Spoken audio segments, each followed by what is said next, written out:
Hello viewers, welcome to our lecture series on marketing management, and here we will be continuing our discussion on the topic of channels of distribution. In the previous lecture of mine, I told you about what are the different channel partners, who all are there into this entire process of channels of distribution. And in due course of our discussion, we had discussed about the significant role played by the wholesalers in the entire channels of distribution, the kind of activities they are performing. And those activities make them so significant and robust in the channels of distribution that when marketers have to, when producers have to think of distributing the products in a significant manner, in an effective manner, then the wholesalers are the first choice to them, because they understand that the kind of investment is required in the process of channels of distribution, that is ordering and carrying cost, that can only be borne by the wholesalers, because retailers do have their limitations because they do not have that much of capital, and producers, if they start doing so, the same investment has to be done by them, and they will not be able to completely concentrate on their production process. So keeping that in mind, the wholesalers are the first and the foremost choice of almost all the marketers. So you would find them to be present, and to be very specific in FMCG market, this is the most prominent name in the list of channels of distribution. So this is the entity which is performing significant roles, significant duties, and that is why they are still relevant. So if we talk about the FMCG, to be very specific, then for them not only wholesalers but also retailers are needed. So wholesalers and retailers both are present into the channel of distribution. So when we talk about the wholesalers' role, we understand that they are not only purchasing, carrying, transporting, storing it, and then ensuring the delivery of the products, but at times they are also performing the duties of promotion. They may advertise their products that are carried by many retailers. So this is a service by them to the retailers, that yes, we are advertising the product which you are carrying, and on your behalf we will be bearing the cost of advertisement. At times they are creating displays for the wholesalers products and providing the display to retailers to increase the sales. So they are offering some freebies and discounts to the retailers who are actually giving a space to a particular product.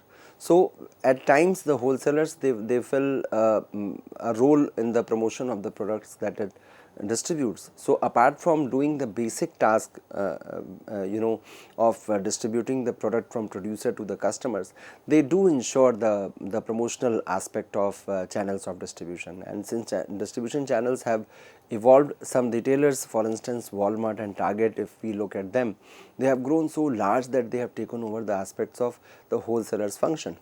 So some of the retailers, they are so robust, so effective, that they have taken over the charge of the function of wholesalers. So they have eliminated wholesalers in a way, but they have assumed the role of wholesaler. I won't say that they have eliminated the role of wholesalers. They have actually assumed the same responsibility because of their size and the the size of investment they are making into this entire distribution process. They assume both the responsibilities. In India, if we talk about the retailing system, erstwhile Big Bazaar and now the Smart Bazaar is doing the same thing. They are actually buying the products from the producers directly, and they are not only performing the duty of a retailer but also a wholesaler. So all those functions which were earlier performed by the wholesalers, now they are taken care by the retailer itself. So the size of retailer is so significant that they can perform these duties, but still it is unlikely that wholesalers will ever go away. We can't say that any producer can ever think of eliminating this institution as a channel of distribution, this economic entity a channel of in the list of distributors, because their duties, their activities, their performance actually make them very significant in this entire process of channel of distribution. Now the question comes that who is retailer? The second name which comes in front of us is retailers after wholesalers. So retailers are those who distribute products, and when we have to define retailing, it involves all activities required to market consumer goods and services to end users, or what you call as ultimate consumers, who are actually purchasing not for resale but they are buying it for their own individual or family needs. Suppose if I'm buying goods for my own requirement, for my own consumption, I would say that I'm the end user, and from the person from whom I'm buying, the entity from whom I'm buying, they are actually retailers. So retailers, when we have to define the type of retailers, there can be department store, that can be a chain store, it can be a supermarket, it can be discount retailers, it can be warehouse retailers, franchise, malls and shopping centers, online retailing, catalog retailing, non-store retailing, and many others.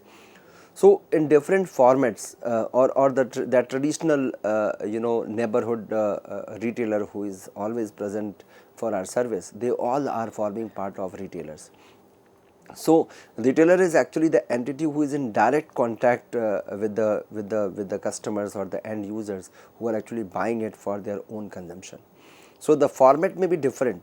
It can be warehouse retailing, it can be franchise, it can be the purchase can be made from mall, or it can be done online, or sometimes you are going for catalog retailing or non-store retailing. But eventually what happens, in all these formats, retailers are actually offering the products to end users. So anybody who is buying goods for his own consumption, not for resale, is going to be the end user or the customer, and the immediate entity from whom you are buying is supposed to be called as retailers.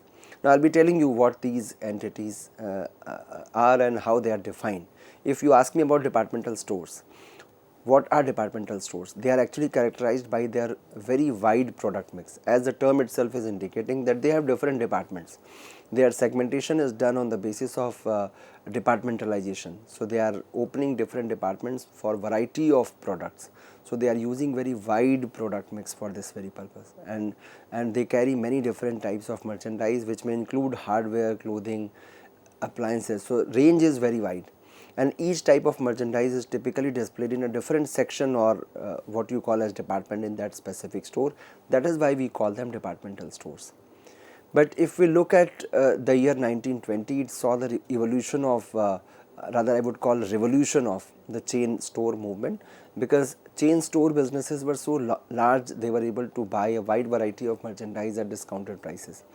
So these multiple chain stores, they also started operating, and the discounts substantially lowered their cost as compared to the cost of single unit retailers, because when they were buying in bulk, and of course the cost of purchase is significantly lower when they compare it with the single unit retailers or stand alone retailers.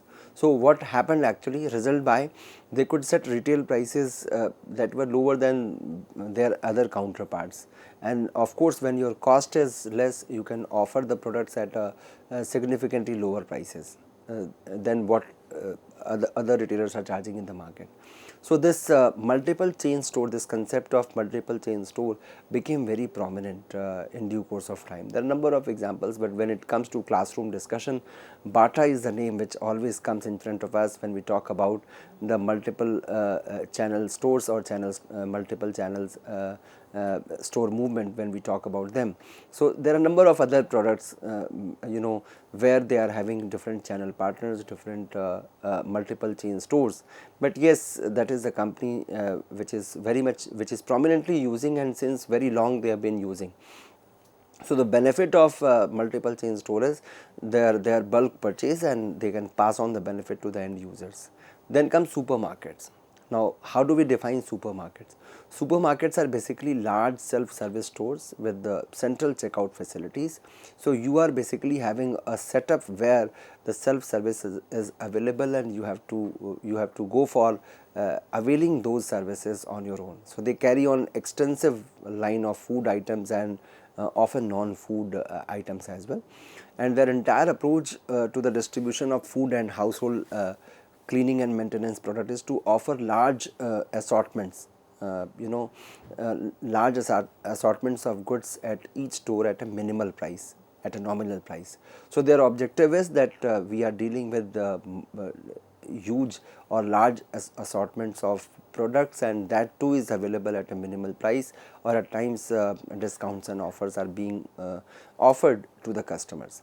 So supermarkets are also, they also became very prominent with the increase of consumerism, I would say, or with the increase of competition in the market. So they also started buying at bulk and passing on the benefit to the end users, to the customers.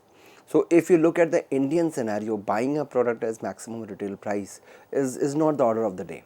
Now customer is aware of it, that MRP is the maximum retail price which a marketer can charge. Now below that MRP, whosoever is offering, customers are freely going to that place. So customers are actually finding the market very competitive, and they have a choice to make. I know the price of the product, the maximum retail price of the product, and I can negotiate with the marketer that, see, this is MRP, what discount you are offering to me. Why should I visit a supermarket if they are offering the products at MRP only? That is available in my neighborhood store also. So in order to stay relevant in the marketplace, these supermarkets, they have been making market very competitive and offering the products at the possible minimum price to the customers. Then comes discount retailers. Imagine that competition became so robust and so tough that retailers started naming themselves in the name of discount retailers. So they are actually indicating that we are offering products to you at a discounted price. So they are characterized by a focus on the price as their main sales appeal. So merchandise assortments are generally broad, and they include both hard and soft goods, but assortments are typically limited to the most popular items, or you can say, when they talk about stock keeping units, what is called as SKUs. So they are actually doing it on most popular items, color and sizes. So they are actually offering the goods at a discounted price, and discount becomes their USP, that we are known for discount. We are offering you the discount which nobody else can offer. So these retailers, they are known for their discount, and customers are basically going to buy the products because of from these stores, because of their competitive discount only. So these retailers, it can only be done in case of branded goods, where the price is known to the customers and you can offer discounts to your end users, to your customers. Then comes warehouse retailers. Now who are warehouse retailers? They offer a bare bones shopping experience at very low prices. If we take example of Costco, it is a dominant warehouse retailer. So they are basically streamlining all operational aspects of their business, and they pass on the efficiency savings to customers. So whatever savings they are making in terms of their efficiency and effectiveness, they are passing on that benefit to the customers. So these retailers are very popular because of this benefit. Again, the benefit is in terms of reduction in price, and they have emerged because of increased competition in the market. Then comes franchise approach. It brings together national chains and local ownership also. So an owner purchases a franchise which gives the right to use the firm's business model and brand for a set period of time. So they have an agreement with the producer, and as per their agreement, they are offering, they are basically these are the local people where they are selling. So the local ownership is there, and the chain is performing at national level. So these stores, they are basically bringing together the benefit of national chains and also the acquaintance of local ownership. So franchise is a kind of agreement where marketers are having an agreement with producers, are having an agreement with the channel partners, and they are selling the products. Malls and shopping centers, we all know what they are. They are successful because they provide customers with a wide assortment of products across many stores, and it offers many alternatives in one location. So you are saving your time. You are saving your time, and under one roof you are finding all options available to you, and of course that is a benefit to a customer. So this entire competitive market is offering or passing on the benefit to whom? To the customers. That is why we say that competition is bound to create excellence. And nowadays online marketing, online retailing is unquestionably a dominant force in the retail industry. Nobody can deny to the significant role of online marketing.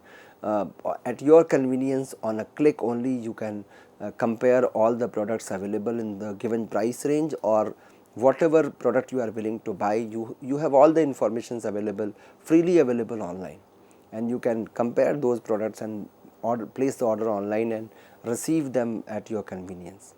So online retailing is also one of the significant channel partner in the list of channels of distribution. Catalogs, they have long been used as a marketing device to drive phone and in-store sales, and of course they have been performing significant duty as online retailing began to grow, and it had a significant impact on catalog sales. Catalog sale is actually affected by the growth of online marketing, online retailing. So many retailers who depended on catalogs suffered as online retailers and online sales from traditional retailers. They pulled convenience shoppers away from catalog sales because it is more convenient to buy online than to go for buying it from catalog stores. So beyond those mentioned in the categories here which I have discussed till now, there is a wide range of traditional and innovative retailing approaches. So I am not saying that whatever entities I have discussed so far, that is the exclusive one, that is the exhaustive one. Depending upon the type of product, the geographical area, and of course the demand of the customers, there are different ways of distributing products, but in all their ultimate goal is what? Their ultimate goal is to ensure the timely and convenient delivery of goods from producer to the end users. So you can find them in different names. Sometimes you would find a name called hypermarket. Sometimes you talk about category killers, that they are actually killing the category. In one category, whatever you think of, those products are available with them. So my dear learners, my job is to tell you what all duties that can be performed by channels of distribution and why they are so significant. Why marketers are not thinking of directly selling the goods from producer to the customers only. Why still they are so relevant? So they are relevant because of their activities, because of their functions which they are performing, because of the value addition which they are doing into this entire process of distributing the products or process of channels of distribution. Now when we talk about channels of distribution, there is a key word which comes in front of us, and that is called as supply chain management. Some students ask me, sir, is there any difference between supply chain and distribution channels? Of course, there is a difference, and that is what we have to discuss now. So what is supply chain? Let's first understand what exactly we mean by the term supply chain. So a supply chain is the system through which any organization acquires raw material, produces products, and delivers the products and services to its customers. So imagine the wider role of supply chain system. So if you ask me to differentiate between the supply chain and distribution channels, I would say that supply chain is a broad term which includes distribution channels as well, because it is not only talking about the forward distribution but also the backward sourcing. So it starts from supply chain management system is a system through which a marketer not only acquires raw material but also produces goods and delivers the products and services to their end users. So starting from the acquisition of resources, that is raw material, to delivery of goods, and of course the doing the production, everything is included into supply chain management. So if you look at the supply chain management, it is so wide, starting from the supplier and going to the customers, and in between everything is done, starting from purchasing, then producing and distributing. So production, sourcing, production and distribution, all three activities are taken care by the supply chain management, and that is why the supply chain management is nowadays it's a keyword, and it includes what all we have been discussing under the head of channels of distribution. So supply chain management is basically helping us increasing the efficiency of logistics services by minimizing inventory and moving goods efficiently from what you call as marketers or producers to the ultimate users or the end users. So they are actually performing each and every activity. On their way from producers to end users and consumers, the product passes through a series of marketing entities, and they are known as distribution channel. So those marketing entities, they are basically known as distribution channels. Now there is another term after we have understood the difference between the supply chain and what you call as distribution channels. There is another term which comes in front of us, is what is the difference between supply chain and marketing channel. The supply chain is broader than the marketing channels, we all know. As I told you that supply chain is a broader term because they are not only, their task doesn't start after production.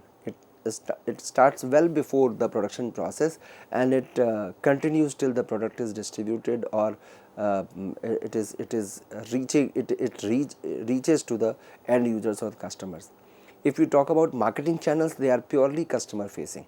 They have direct contact with the customers. Their task starts after the production is done, because their job is to distribute the products from producer to the customers.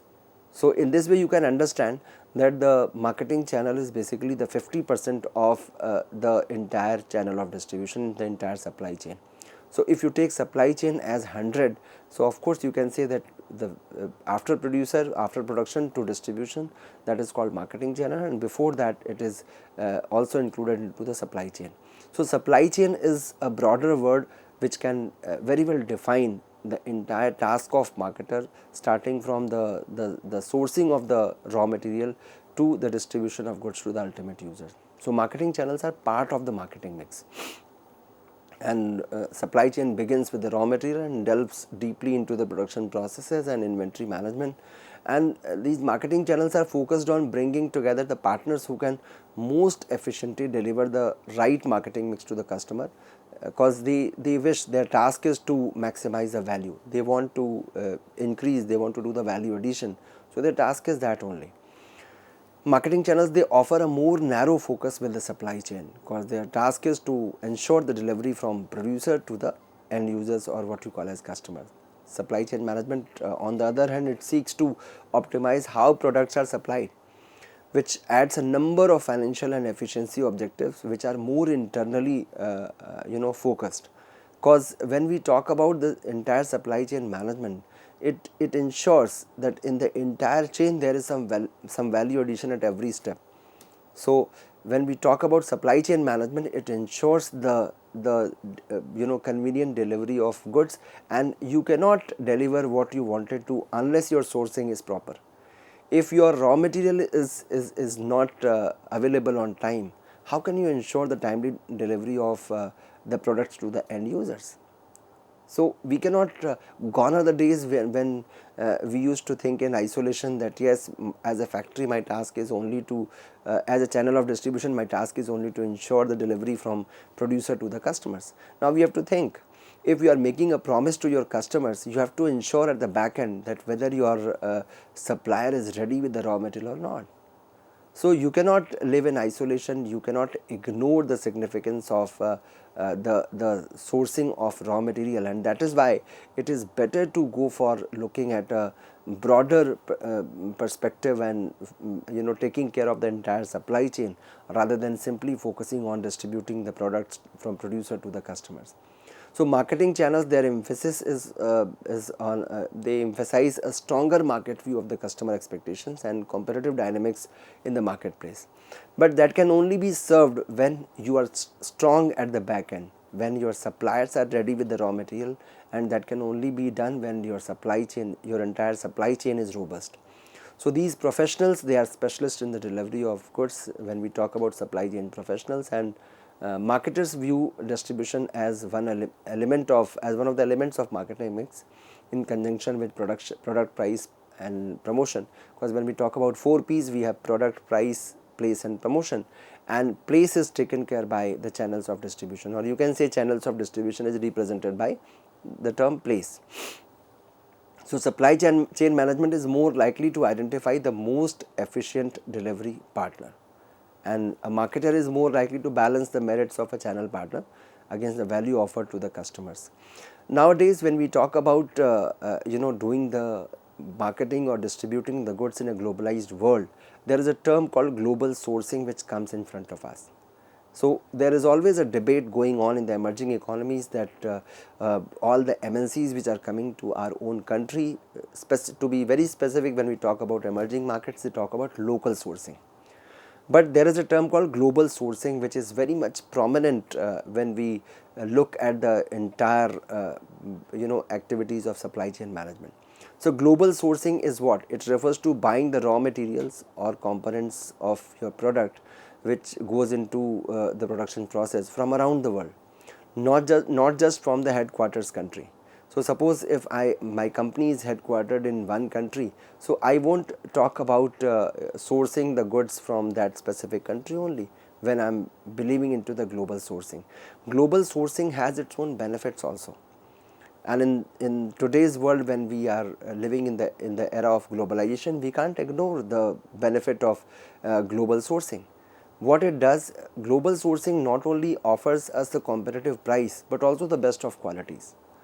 We have number of examples where the company actually chooses to go for sourcing raw material from a specific place where the quality of goods are at their best.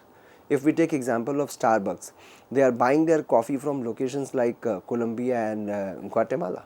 So they have identified locations that will be going for global sourcing, and they believe that the best of the beans are available in that particular country. So they would be actually buying their raw material from that very country. Now the question comes, what is the benefit of it? What advantage we get from the global sourcing? So the advantages of global sourcing are quality and of course the lower cost. You are getting the best quality at the possible minimum cost. That is the core of resorting to the global sourcing. So global sourcing is possible to the extent that the world is flat. For instance, if we take example, buying the highest quality cocoa beans for making chocolate, or buying aluminium from Iceland, where it's cheaper because it is made using free geothermal energy. So we all understand that why to buy from there, because the cost of purchase is going to be less and we are finding the best of quality there. That is why we are going for global sourcing nowadays. And when making global sourcing decisions, firms are facing a choice of whether to go for multiple sourcing or to go for single sourcing or sole sourcing. So using one supplier exclusively or to go for multi-source or multiple suppliers. That is also a point of debate, that what are the benefits of single sourcing and multiple sourcing. So the advantages of sole sourcing is that the company will often get a lower price by giving all of its volume to one supplier. Since you are buying it from one supplier, of course you can find the benefit of, you can reap the benefit of buying at a possible minimum cost. On the other hand, if you are using multiple suppliers, you are having more of flexibility. So there are different aspects of it. Some people say that some people they are in favor of this, some people are against this, that you should either go for single sourcing or multiple sourcing. That we will discuss in the next lecture of mine on the channels of distribution. With this, I am concluding this very segment of my lectures on channels of distribution. I hope you could understand the very basic idea of what channels of distribution are doing and what all we are meaning by the channels of distribution. Thank you so much.